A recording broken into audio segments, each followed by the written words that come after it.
Recording. Fantastic. Thank you all for joining us. We're going to call our meeting to order. It's the June 9th, 2026 meeting of the Board of Education. We will see if there are any modifications to the agenda. Hearing none, we'll proceed with our agenda. The first item is public comment period. Agenda item 3.1, and I believe my colleague, Dr. Blaylock, has the list. Yes, and we apologize in advance for any mispronunciations. Give Dr. Blaylock grace. I guarantee it. And please, if you my apologies. No. And if folks are able, you can speak from where you're at. If you'd like to come up to the table, you have that opportunity to as well. I'm officially done here. I apologize. All right. Ann Johnson. I had to go first last time. Okay, I'll just speak here. I'm a parent. I'm here to address the board's failure to fully implement the state cell phone ban. And I'd like to start with pointing out a few things. In March of this year, a jury in California found that Meta and YouTube were responsible for the mental health harms to a teenager, awarding a $6 million settlement. The jury found that the features of the social media apps were highly addictive, akin to cigarettes or online casinos. The jury even reviewed internal documents showing that company executives openly discussed the harms of their products on young people. In 2024, the U.S. Surgeon General called for adding warning labels to social media apps, saying the mental health crisis of anxiety and depression among young people is an emergency. The parallels between this and the big tobacco settlements of the 90s are obvious. Social media is the new cigarette for kids. Last December, the entire country of Australia banned social media for children under 16. Research has connected the rise of anxiety and depression in our children to cell phone use. It has connected cell phones to attention fragmentation and the lowering of test scores, and it has shown that phones are addictive. Not only do we know this to be true from our lived experience, but the scientific research is so clear and substantive that last year New York State passed a bipartisan bill banning cell phones in schools. So what did we do here? I think we wasted some money on the phone pouches, and we said, it's okay, keep the phones on you, just don't take them out. Even though we know these devices are addictive to many minds. I think the cell phone ban has been so badly implemented that a few weeks ago, teachers had to come here to complain about it. And the cell phone ban is not the teacher's responsibility. It is the job of the leadership to make it work. I've noticed that over the years, the district leadership has expressed its desire to not feed the school to prison pipeline.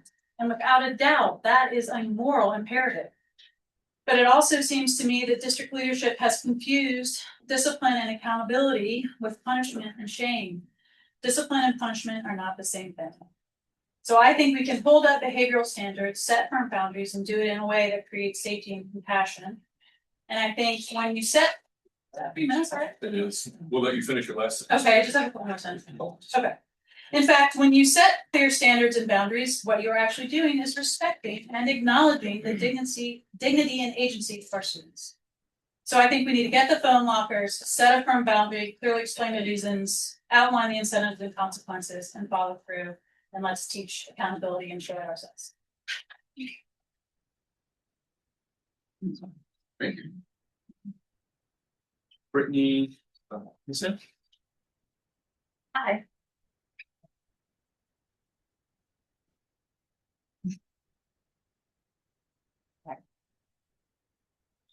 Hi, I'm Britt Campese. I've met many of you. I have a 5th grader at BJM. I'm also a caregiver of a 20-year-old and a 15-year-old and whoever happens to be in my house on any given day.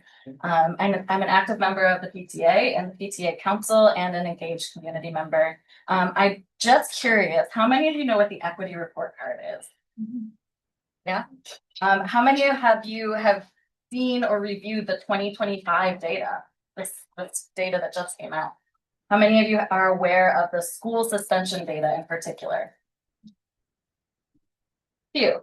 So I just want to take a couple of minutes to share snippets of the data because I think it's important and valuable. And I've been surprised by how little mention has been made of a specific aspect of the data, specifically suspensions. all of you, all of the board members have the equity report card data, which I started out with all students. So if you've been paying attention to the equity report card, you'll see that this year we've had the most suspensions ever in the history of the equity report card. This is the highest in the history of the equity report card.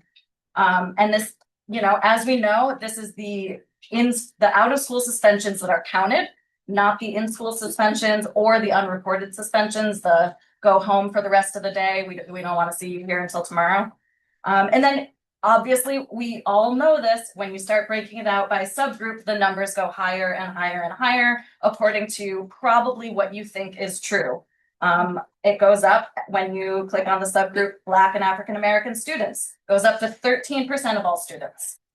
Black and African American students with disabilities, 20% of all students.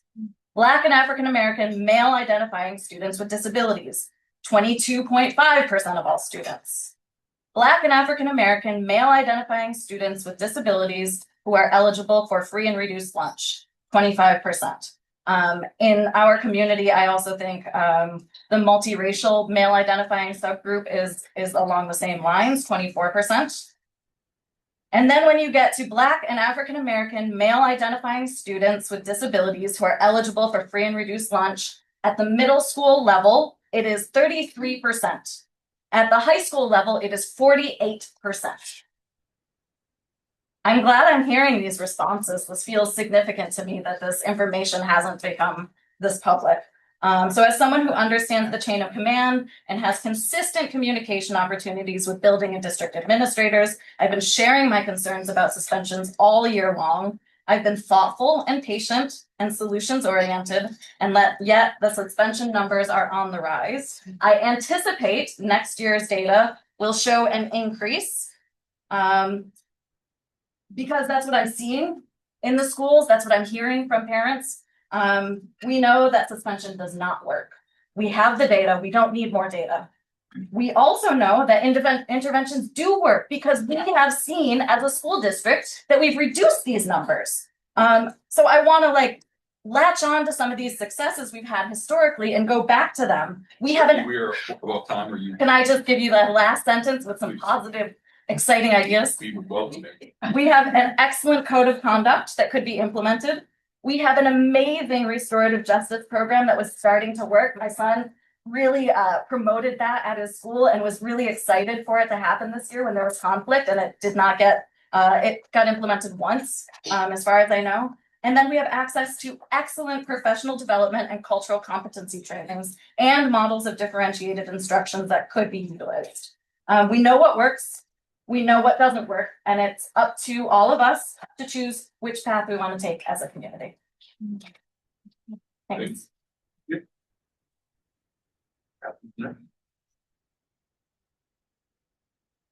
Yeah.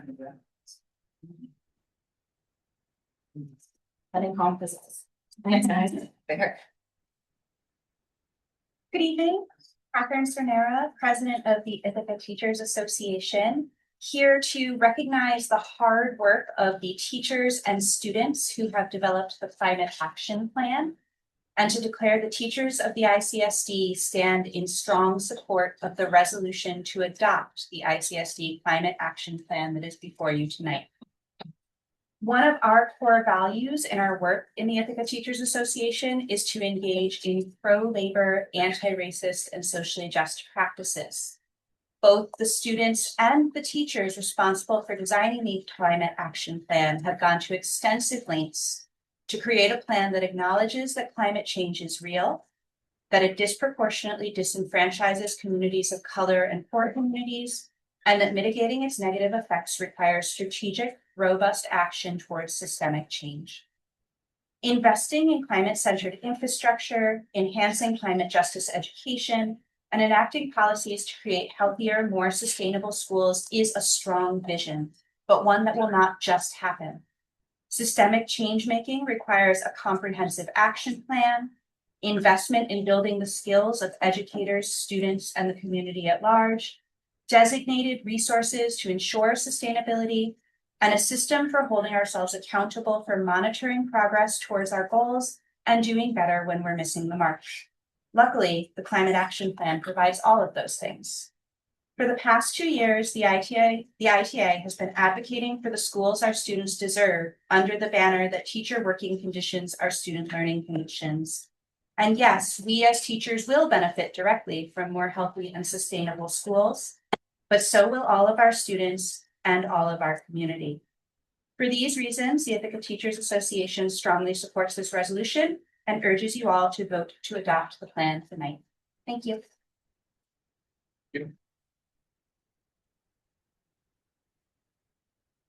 Or we're like,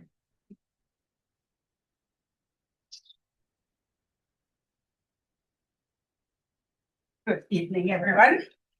I'm Moira Lang, and I am here tonight to honor the extraordinary career of service and lengthy career of service to the Ithaca City School District of Dr. Sean Eversley Bradwell. And Where we're not supposed to be using names. No.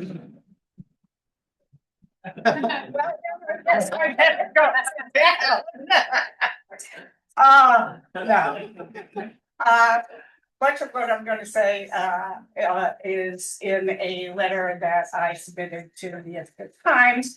But tonight I get to speak to Sean directly, so I don't mention his name. Just say a board member. A long-standing board member.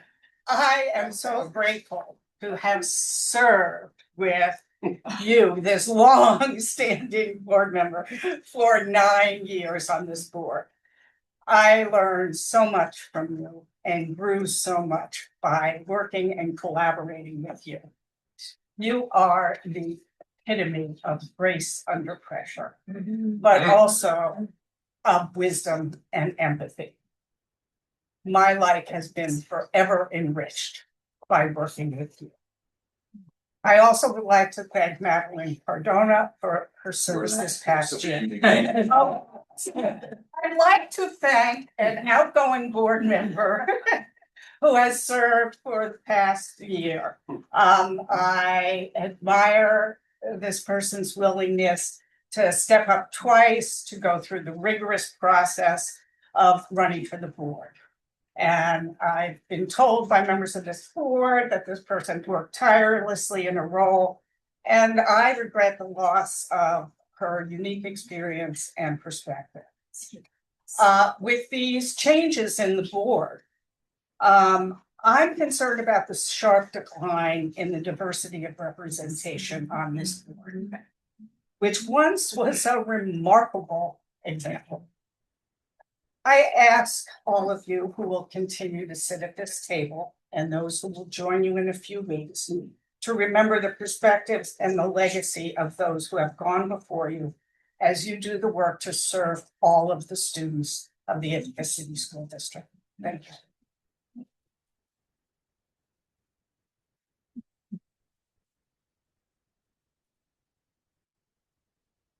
Thank you.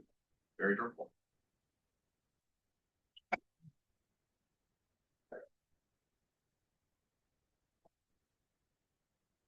Good evening. My name is Barry Durfel. I have been a member of the community for 25 years. I'm here tonight to speak to a person of integrity, courage, compassion, and commitment. You've given 17 years to the Ithaca City School District Board of Education, all in the service of beloved community. To quote Dr. King, it is this type of spirit and this type of love that can transform opponents into friends. It is this type of understanding goodwill that will transform the deep gloom of an old age into the exuberant gladness of the new age. It is this love which will bring about miracles in the hearts of people. As you know, the work is not done alone, and it's not done by mythical heroes. It's done by people. Your service has been selfless, extending beyond your ego, your personal ambitions, and at times even your health.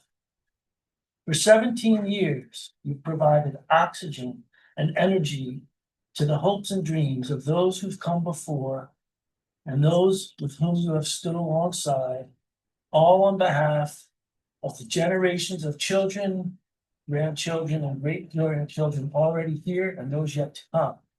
Your service has genuinely supported and helped move forward the hopes and dreams of so many, like Deborah Manning, Jeff Furman, Ben Nichols, James Turner, Donald Barr, Dave Lamy, Scott Perez, Audrey Cooper, Marsha Ford, Roberta Wallet, John Baker, Bobby Sanders, Diane Carruthers, Ira Revelle, Eldred Harris, Jackie Scott, David Billings, Joe Exanthus, Joanne Church, Lucy Brown, Kim Fontana, Mac Knight, Carl Graham, Lavelle Brown, Lily Talcott, Isaac, Sidney, Silas, Lisa, and me, Ann Martin, Brenda Kuhn, Karen Friedemore, Cindy Kramer, Judy White, Leslie McBean Claiborne, Chris Malcolm, Marianne Grady Flores, Valerie Evans, Samantha Little, Sarah Hess, Karen Adams, Sophia Viennes, Margot Hittleman, Millie Clark, Seth Peacock, Johara Malcolm, Fee Nunn, Ann Rhodes, the Multicultural Resource Center, the School Issues Group, the Village at Ithaca, the ACS Bell Sherman Critical Friends Group, the MLK Community Build, TFC Associates, Action, J.R. Claiborne, Mary Baker, Teresa Ranio, Ann Burns, Thomas, Jean, Copenhaver Johnson, Jeff Klaus, Carla Golden, Mia Nunn, GX, Southside, Andy Yale, Gino Bush, Kofi Akri, Nancy Beriano, Sarah Glokowski, Dinesh Bach, Denise Gomber, Kirby Evans, Sheldon Michelle Nunn, Laura Bronca, Cal Walker, Karen Yearwood, Diane Sams.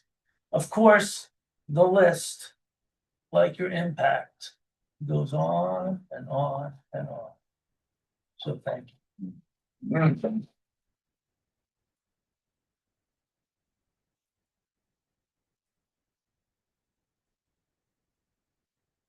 My book, I'm not supposed to be using names.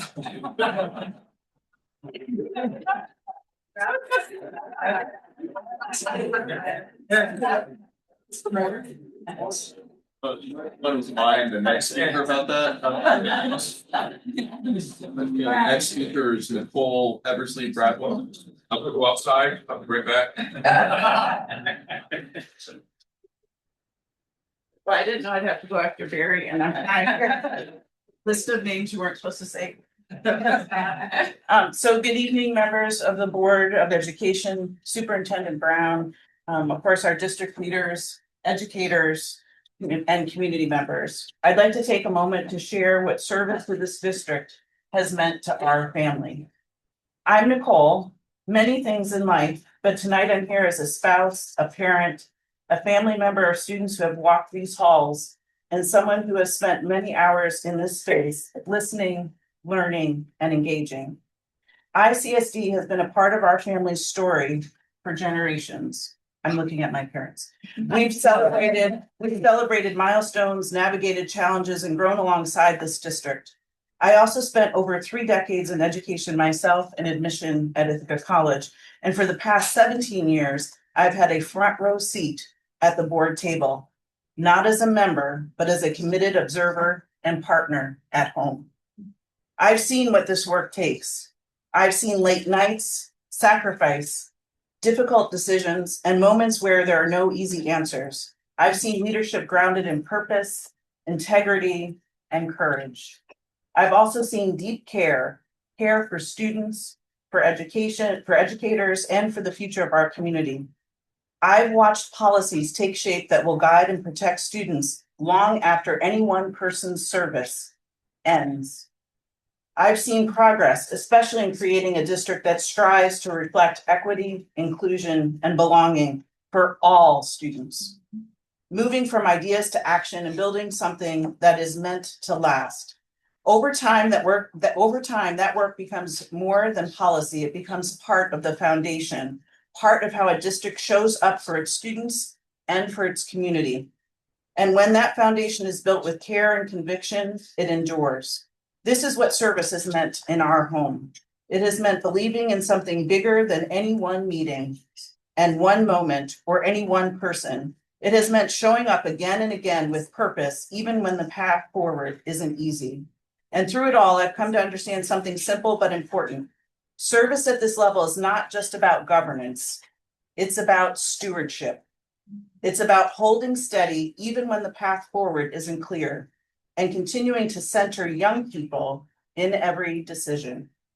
To the current board, my hope is that you continue this work with courage, respect, and shared commitment to moving forward together, even when it's hard. Because what you do here matters far beyond this room. On behalf of my family, thank you for the time, the care, and the dedication you give to this community. Thank you.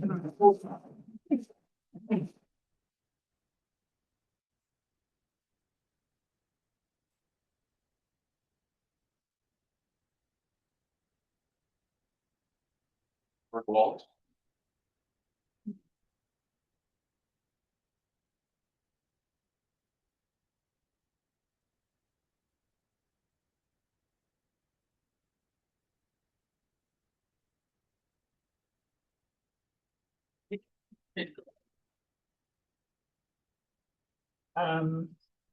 This is addressed to Dr. Board President. I'm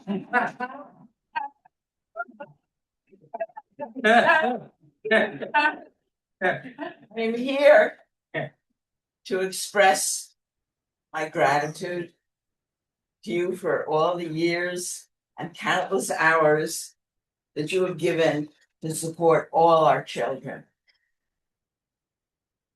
in their educational journeys, as well as educating your fellow board members about what matters.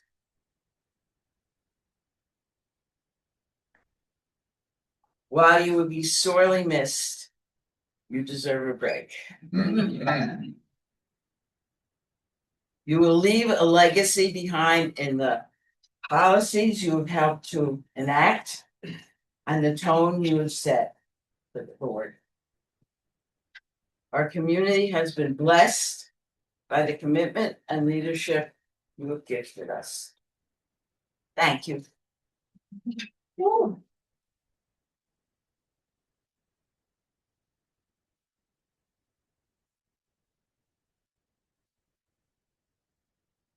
$7.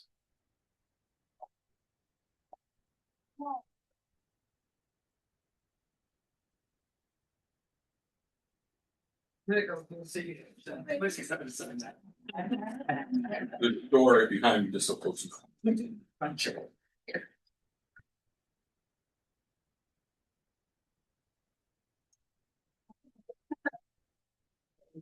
Good evening.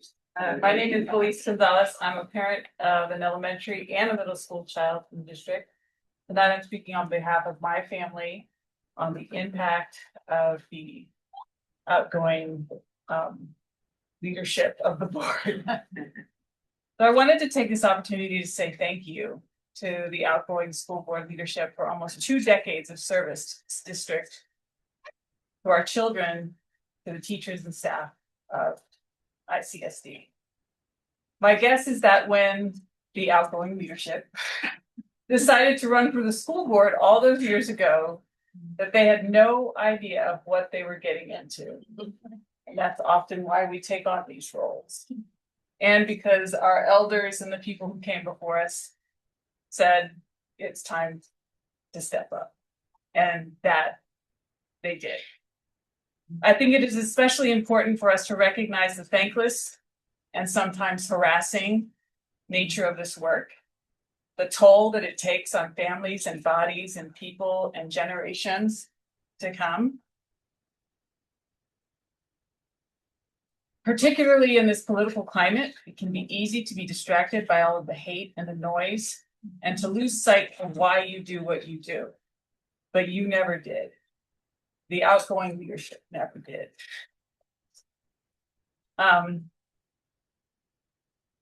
This outgoing leadership has held steady to their unwavering dedication to equity. Conversations around equity and anti-racism and the education of all students are never easy, but they were, and to the rest of the board will continue to be necessary. Thank you for looking out for our children, for defending education and the rights of all students to learn in an environment where they see themselves and their futures reflected. Thank you for seeing possibility, talent, and hope where too many saw deficits and deficiencies. Thank you for choosing to spend your Tuesdays working for the betterment of our schools and community when you could have been home with your family or, quite frankly, anywhere else. Thank you for sticking through the difficult moments and reminding people to celebrate the wins and the accomplishments of our young people. What I have seen from this board leadership is nothing short of extraordinary in terms of the focus on our children and on the well-being of all students in ICSD. Your leadership will be missed, but I agree you do deserve a break. However, I do look forward to seeing what extraordinary thing you're going to do next. Thank you.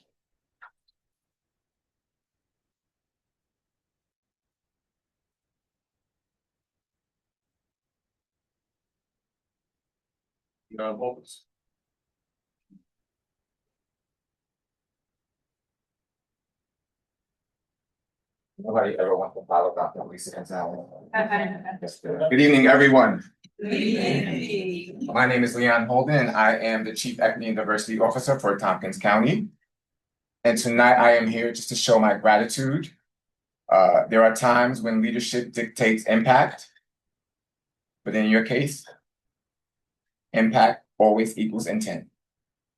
These are not my words, these are the words of the late great W.E.B. Du Bois, and I think it's fitting for tonight. In the past year, the work of the melanin hater has flourished in the land. Step by step, the defenders of the rights of American citizens have retreated. The work of stealing the Black man's ballot has progressed, and the 50 and more representatives of the stolen votes still sit in the nation's capital. Discrimination in travel and public accommodation has so spread that some of our weaker brethren are actually afraid to thunder against color discrimination. As such, and are simply whispering for ordinary decencies. Against this, the Niagara movement eternally protests. We will not be satisfied to take one jot or title less than our full manhood rights. We claim for ourselves every single right that belongs to a freeborn American, political, civil, and social. And until we get these rights, we will never cease to protect and assail the ears of America. The battle we wage is not for ourselves alone, but for all true Americans. It is a fight for ideals, lest this, our common fatherland, false to its founding, become in truth the land of the thief and the home of the slave, a byword and a hissing among the nations for its sounding pretensions and pitiful accomplishments. Never before in the modern age has a great and civilized folk threatened to adopt so cowardly a creed in the treatment of its fellow citizens, born and bred on its soil. Stripped of verbiage and subterfuge, and in its naked nastiness, the new American creed says, fear to let Black men even try to rise, lest they become the equals of the white. And this is the land that professes to follow Jesus Christ. The blasphemy of such a course is only matched by its cowardice. I am so grateful for the leadership of the board, and I'm grateful to be here tonight, and for all of our outgoing members. Thank you for your service, and I appreciate you.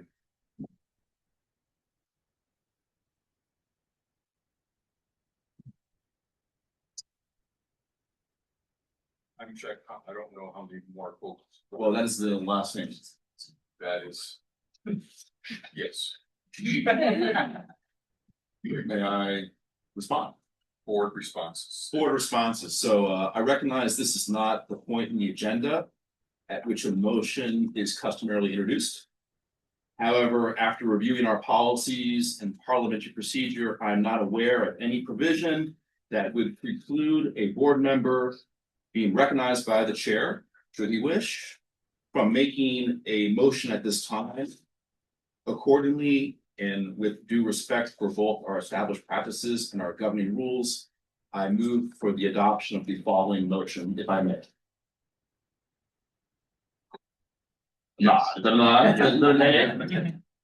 Okay. Whereas Dr. Sean Eversley Bradwell has devoted over 17 years of exemplary service to the Ithaca City School District Board of Education, leaving an enduring legacy of leadership, integrity, and unwavering commitment to the children and families of this community.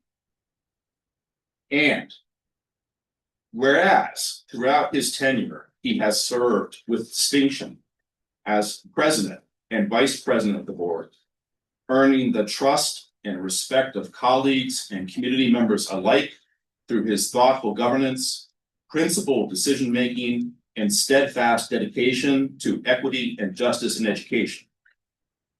And whereas his visionary leadership as chair of the policy committee has shaped and strengthened the framework through which the district advances student success, accountability, and continuous improvement. And whereas he guided the district through pivotal moments of transition and growth, including leading a comprehensive and inclusive superintendent search process and contributing to strong fiscal stewardship through his service on the audit committee. And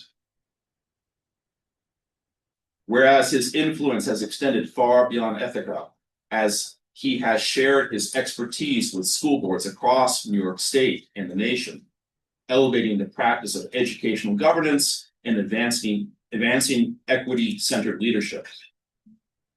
And whereas during his tenure, the Ithaca City School District has flourished as a high-performing and forward-focused educational system, earning sustained recognition for excellence in music education, achieving strong academic outcomes, expanding access to advanced coursework, broadening inclusive athletic opportunities, and demonstrating exemplary financial stewardship. And whereas Dr. Eversley Bradwell has consistently championed transparency, community engagement, and a shared vision for educational excellence, strengthening trust and partnership between the district and the community it serves.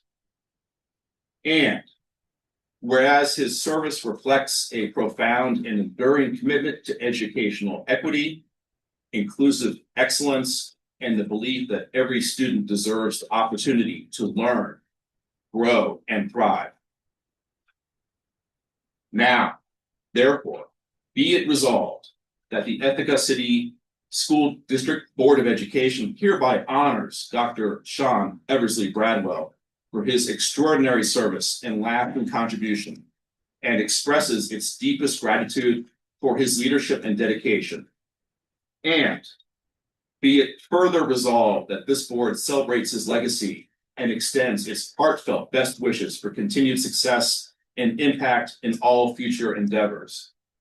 And be it further resolved that this resolution be entered into the official minutes of the Board of Education and presented as a lasting tribute to his service.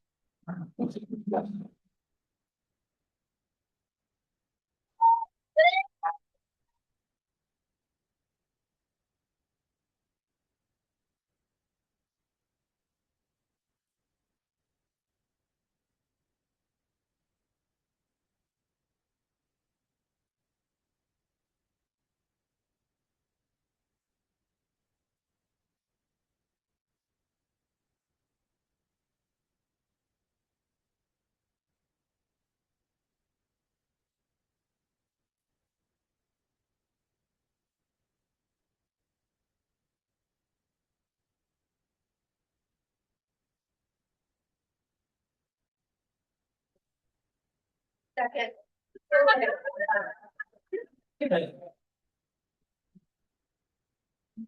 Procedurally, we are out of order.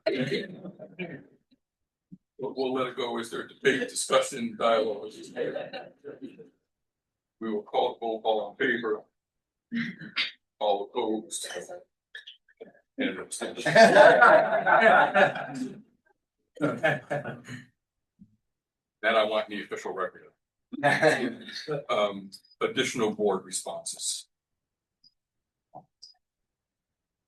Well, I'd like to, the individual left, I think, who stated about the cell phone ban, that we have a lot of information on our website.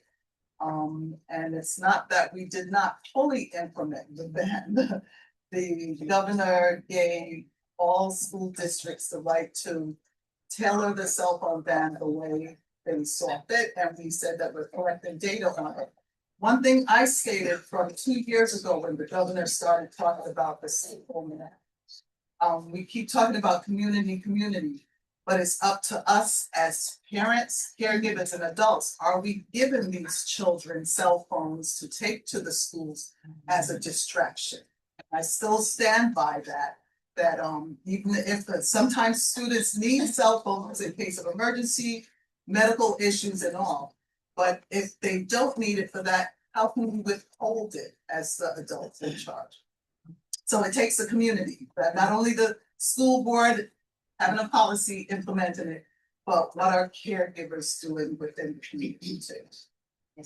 And thank you, Catherine, for on behalf of the ITA the Climate Action Plan. And we await the vote. I was on the advisory council for the Climate Action Plan, and I look forward to our vote on that. And to our soon to be outgoing board president, who is not outgoing yet, but I'm slowly as I said to someone else, I'm making sure the days to June 30th are slow. It's been good under your leadership. And yes, most of us in this room know about the equity report card, so I was a bit taken aback by that question, but that's okay. But this individual was in the first equity report card as a quote. Achieving equity is not only about the education of Black, brown, or poor students. It is about who we believe ourselves to be. It is a reflection of how a community gives life to democratic ideas. And this individual has always stood up for equity for all of our students. This individual has talked about, even to us on this board, about community. It's not community members you're represented as board members are not only community members in our backyard, but it's also community members, all students, all caregivers, parents and all, who may not look like us, come from whatever ethnicity, background, whatever way of life. But this individual always talked, and I thank you for someone saying beloved community and calling this the beloved community. I remember who's to my right, I can't, this individual, and that's supposed to be named. Say his name. Yeah. That he was very instrumental in different community conversations, book discussions. That there are several people here who are also involved in the equity report card, whose names are on the equity report card, representing different groups. I remember one of the book reading and book discussion that we as a community had was, where do we go from here? Chaos or community? Which way are we going? So I have to say, if we're going community, let's go community. That book is by Dr. Martin Luther King Jr. Another book discussion I recall was The New Jim Crow, Mass Incarceration in the Age of Colorblindness, which we as a community had, and that was by Michelle Alexander. I thank you for your exemplary leadership, your parliamentary knowledge, your calm deliverance, your humility, and your historical knowledge. That I will definitely miss, because all of us as board members, I'm looking at my fellow colleagues and board colleagues, historical knowledge. We cannot proceed with any decision making without looking at the history. Let's remember that as we proceed. I thank this individual for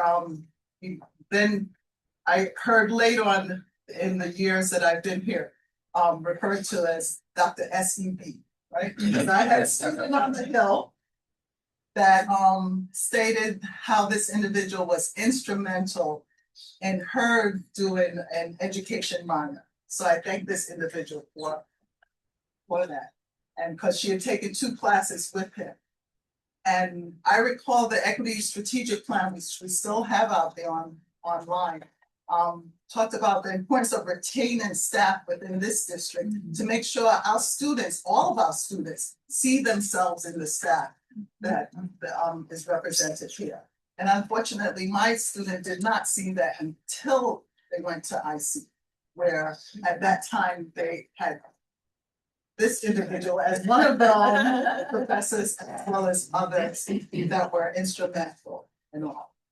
So I thank you for the influence you made and the impact you made, and which I'm very grateful for, and for this is definitely appropriate for you. And it's been a great learning experience. I've been on the board for 4 years now, and it's been truly a beautiful learning experience to be under your leadership.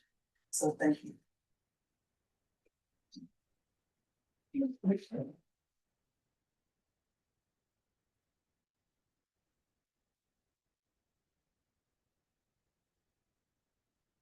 I keep the agenda go. Any other boards that respond? I just want to add that everyone sees what Sean does here. And I think in board responses, I'm allowed to say names. I don't know. What's the rule? Because we don't know what to do when you're gone.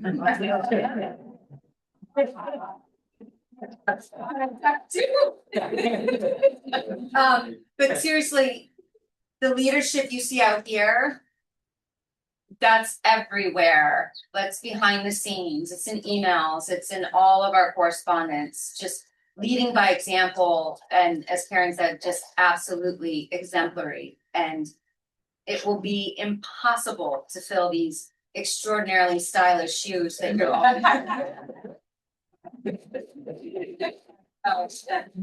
I mean, you'll be missed, but I think many of us will still be in touch.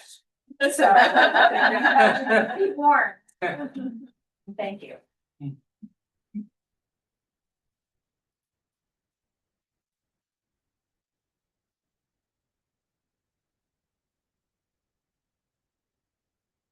I only have about 35 minutes of prepared minutes. I'm gonna do them in reverse order. I want to speak to the conversation about the cell phone policy.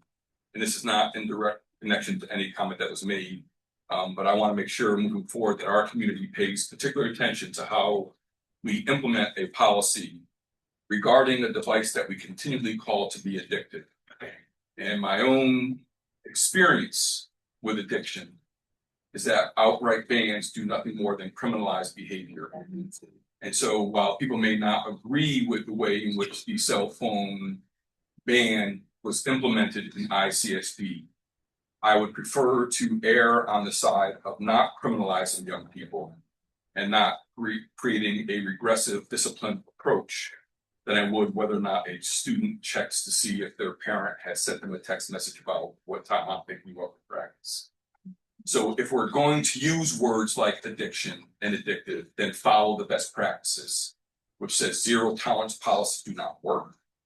And criminalization does nothing more than create another form of school to prison pipeline, as was addressed. That's not to say that things can't be improved or there shouldn't be a change. I'm not advocating that at all.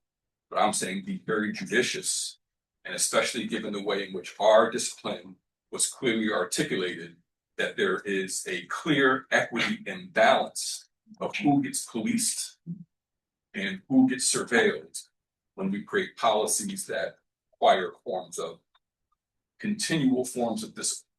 So to my fellow board colleagues who will be responsible for that, I would humbly ask that you keep that in mind. Again, not to say that there isn't room for change, but if you're going to use the words of addictive devices, then follow the best practices that we've learned from folks who have recovered from addiction. And it's not the way in which I've heard folks talk. The equity report card, Karen, let me say thank you. You are one of the primary drivers along with other folks in the room.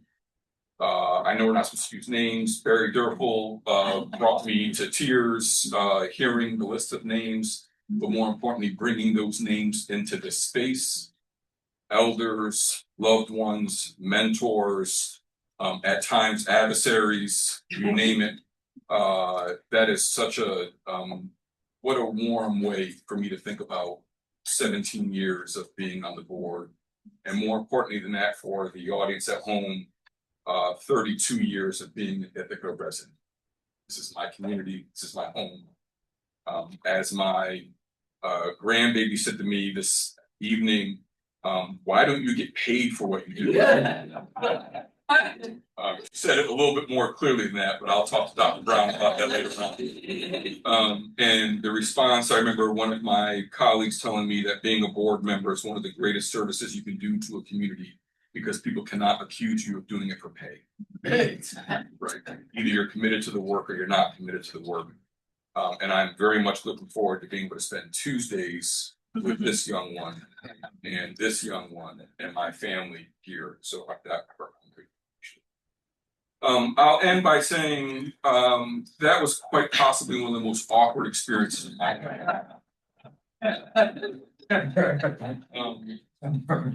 my friends and family know that I have no problem teasing folks or talking about a certain NBA basketball team that happens to be in the finals.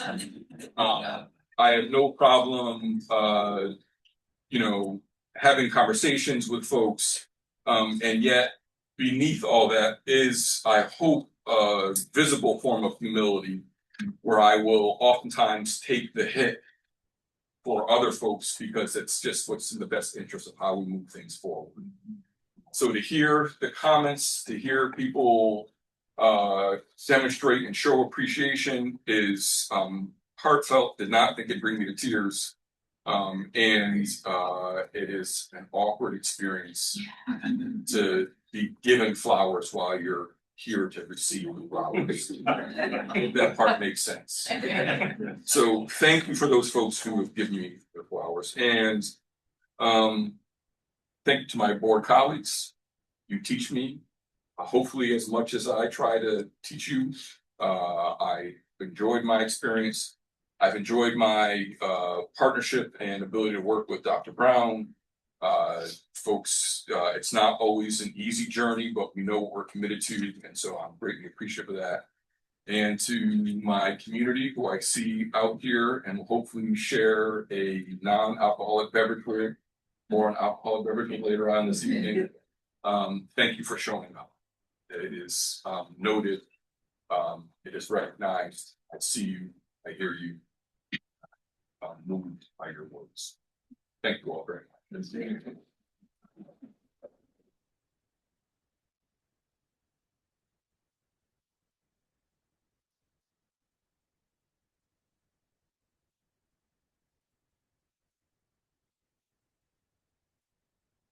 I am also going to break protocol and ask that we take a 2-minute break before we get to our student reports to let folks do whatever they're going to do now.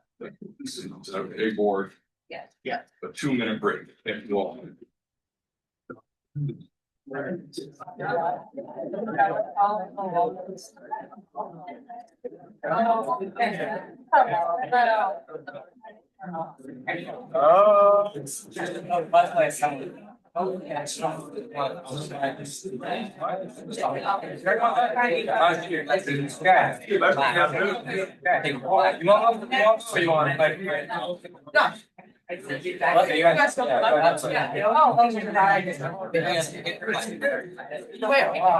not relaxed.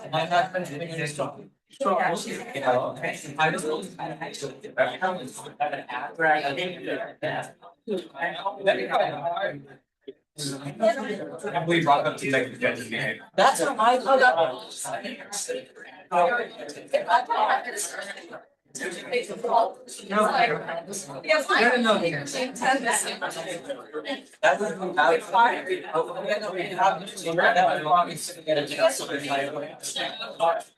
I mean, before let's but sometimes no, sorry, I don't bother. Those names, I just remember number one. Oh. Making a minute, let's go.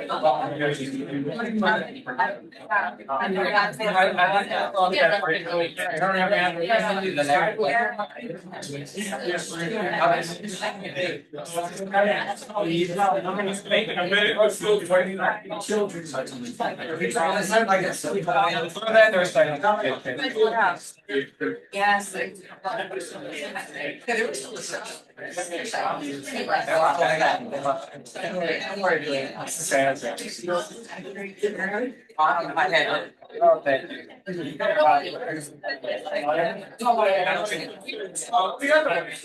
For a second.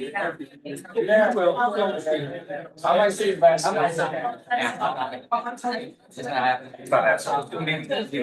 the first time it's like a panel. Really? I used to like take photos of it. Yeah. Hello, Julian. So we're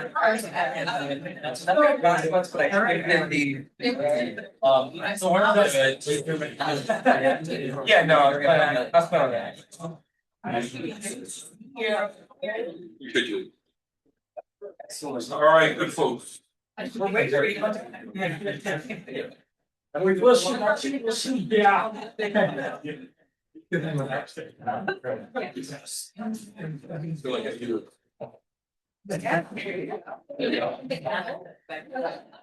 I've never wanted to get out of school and don't recommend. The stuff I have.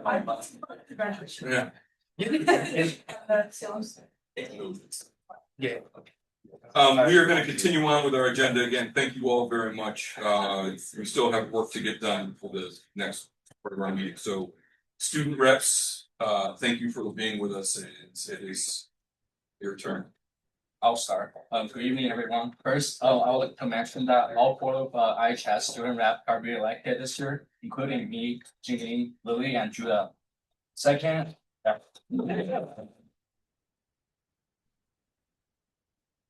second, I want to share that both our girls and boys lacrosse team when their sectional final last month, like when their sectional final, and this year this is our first for the boys lacrosse team. This is our first sectional title since 2018. So I just want to say that. Yeah. Lastly, I just want to say thank you to one of our outstanding board president for all he has done to improve our school district. So yeah, thank you. I'll go second. Hi, everyone. I'm so excited to see you again. So some school updates. So first of all, our graduation is all now in all like one section. So a lot of the students are really happy about that. And this is the first time that it's all been one graduation since COVID. And then also another thing that's the first time that we've had since COVID is the pep rallies. So we've held several pep rallies this year, which have really bolstered school spirit. So we're very grateful to the people that have organized that and have allowed our school to have these things that we haven't had in a long time. And then also our boys tennis team was undefeated this season and won the Southern Tier Athletic Conference. And we're also sending 2 boys to states. So congratulations to those people.